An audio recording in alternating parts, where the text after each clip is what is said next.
রাস্তাটা আমার দাদা শ্বশুর অনেক দিন ধরে চলাচল করে। আমরা এই রাস্তাটা আজকে যেতে পারছি না, কয়েকদিন ধরে বন্ধ করে দেওয়া হয়েছে, ইট দিয়ে ব্যারিকেড দেওয়া হয়েছে।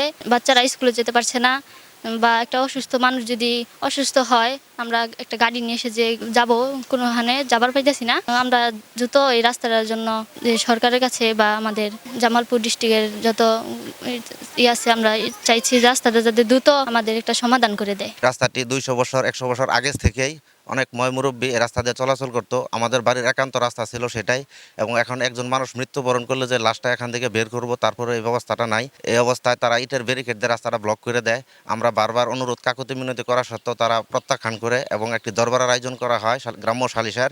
এই গ্রাম্য সালিশের ভিতরে তারা রাস্তা দিতে অস্বীকৃতি জানায়, এবং এক পর্যায়ে জানায় দুনিয়া উলটপালট হয়ে গেল, এবং ডক্টর মোহাম্মদ ইউনূস স্যার সরকারও যদি আসে তারা এই রাস্তাটা দিতে অস্বীকৃতি জানায়। এই অবস্থার পরিপ্রেক্ষিতে আমি উপজেলা নির্বাহী অফিসার স্যারের কাছে এবং সহকারী কমিশনার ভূমি অফিসে এবং জেলা প্রশাসক, থানা এবং আর্মি ক্যাম্প জামালপুর তাদের কাছে অভিযোগ দাখিল করি। আমি এই রাস্তার জন্য সুষ্ঠু একটা তদন্ত করে সুষ্ঠুভাবে রাস্তাটা যাতে একটা ফায়সালা আসে এবং আমরা যেন সঠিকভাবে চলাফল করতে পারি, সেই দাবিতে এই মানববন্ধন কর্মসূচিটা আমরা আজকে পালন করি। এই রাস্তাটা 200-250 বছর আগের থেকে আমাদের মুরব্বীরা যাতায়াত করে আসতেছেন। হঠাৎ করে এই রাস্তাটা ইটের ব্যারিকেড দিয়ে বন্ধ করে দেওয়া হয়, যার কারণে আমাদের ছেলেমেয়েরা স্কুলে যেতে পারতেছে না।